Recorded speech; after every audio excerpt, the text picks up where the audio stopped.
या संगमाच्याच थोडं समोर सीगल आयलंड म्हणून आपल्याला एक बेट दिसते.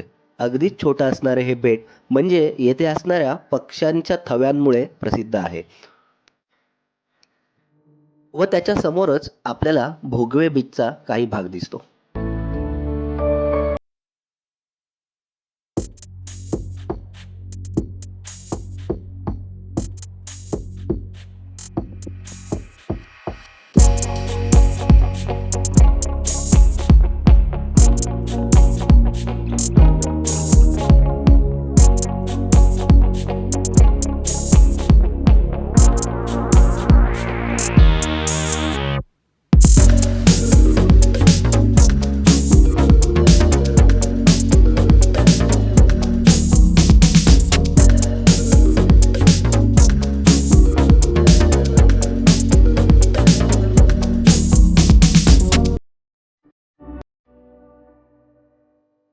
याच्या समोरच आपल्याला भारतातील अत्यंत स्वच्छ असणाऱ्या समुद्र किनाऱ्यांपैकी एक समुद्र किनारा दिसतो.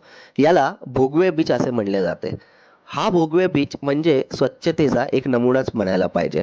येथील पाणी म्हणजे अत्यंत पारदर्शक असून आपल्याला येथे खूप छान वाटते.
तर मित्रांनो, आज आपण चाललेलो आहोत देवबाग प्रीती संगमच्या इथे जवळ असणाऱ्या सुनामी बेटावर. तर इथे जाण्यासाठी आपल्याला निसर्गरम्य वातावरणात जावं लागतं. चला.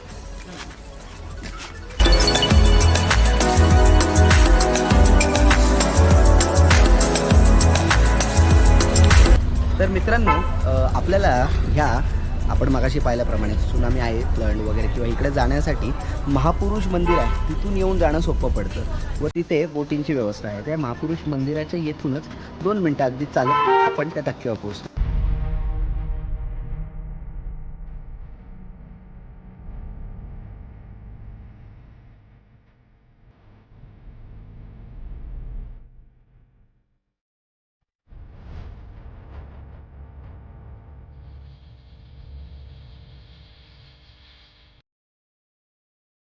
ही सर्व स्थळं पाहून झाल्यानंतर आपण निघायचे ते सुनामी आयलंडकडे. सुनामी आयलंड म्हणजे 2004 साली जो महाप्रलयकारी सुनामी आला होता, त्यामुळे हे बेट तयार झाले होते. या बेटावर सध्या खूप स्टॉल्स असून यामध्ये अत्यंत वेगवेगळ्या किंवा प्रसिद्ध असणाऱ्या खाद्यपदार्थांची रेलचेल आपल्याला पाहायला मिळते.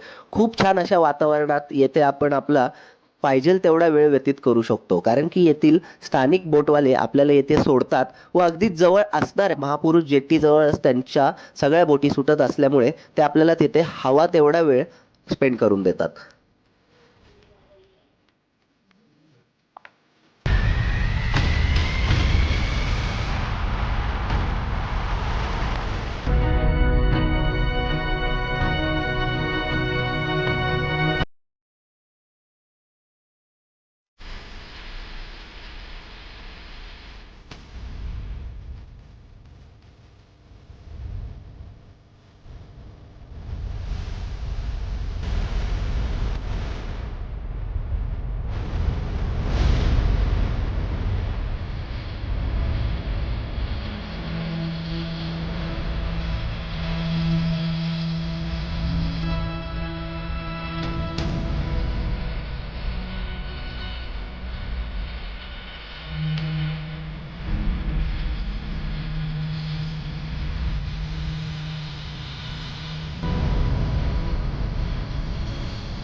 आज आपण देवबाग प्रीती संगमच्या सुनामी आयलंड इथे आलेलो आहोत. तर आपण पाहिल्याप्रमाणे देवबाग प्रीती संगम, सुनामी आयलंड, भोगवे बीच किंवा इतर इथं असणारे बीच हे खूप निसर्गरम्य असून अतिशय स्वच्छ म्हणून पूर्ण भारतात फेमस आहे.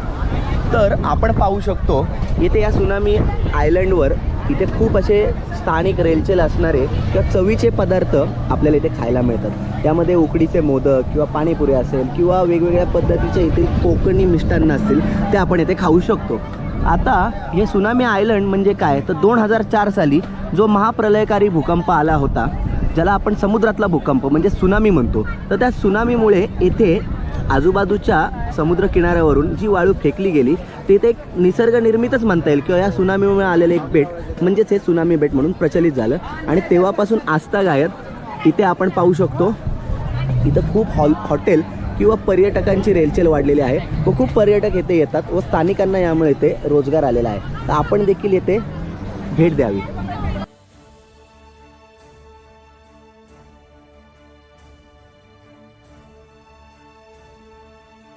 तर मित्रांनो, या सुनामी आयलंडवरचा सगळ्यात फेमस असा उकडीचा मोदक आम्ही खात आहोत.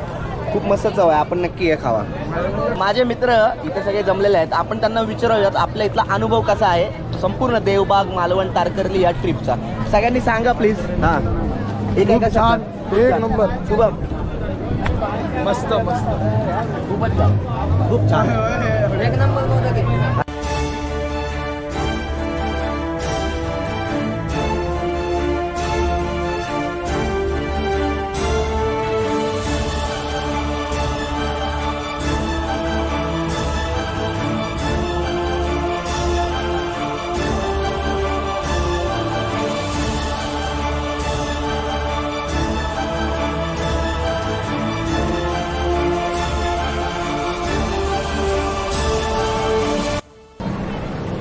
आपण मागं पाहू शकतो देवबाग प्रीती संगम, जे आपण मागाशी दाखवलं ते देवबाग प्रीती संगम इथे आहे.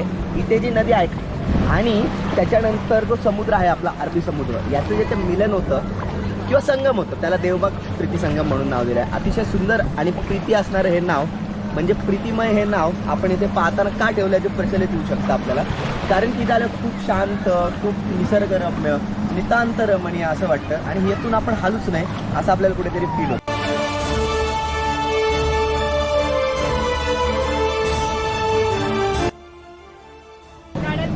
तर मित्रांनो, आपल्याला सगळ्यांना हवा असा असणारा हा चहा, जगाच्या पाठीवर कुठे गेले तरी आपण चहाला नाही म्हणत नाही.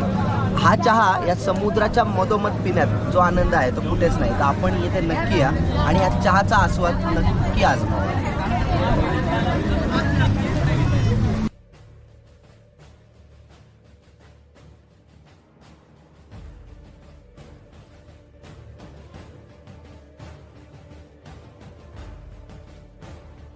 देवबाग प्रीती संगम, सुनामी आयलंड, सीगल आयलंड आणि तसेच भोगवे बीच व त्यापुढे असणारे निवती बीच किंवा इथली सगळी पर्यटन स्थळं पाहण्यासाठी आपल्याला बोटीचा अवलंब करावाच लागतो आणि यासाठी आपल्याला महापुरुष जेटीजवळूनच बोट मिळतात.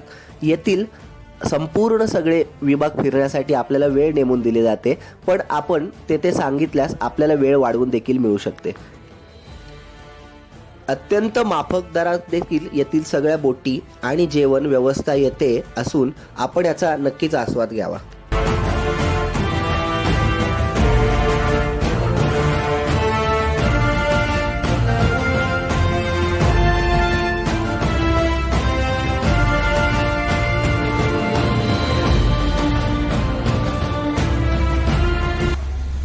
तर मित्रांनो, आपण मागाशी पाहिलं त्या पद्धतीने जे देवबाग बीच इथं आपण आलेलो आहे, तर देवबाग बीच आहे ते महापुरुष मंदिर, जिथून आपल्याला प्रीती संगम किंवा सुनामी आयलंड इथं जायला जे जागा लागतात तिथे आपण आहोत. तर तिथे हॉटेल अमर मेजवानी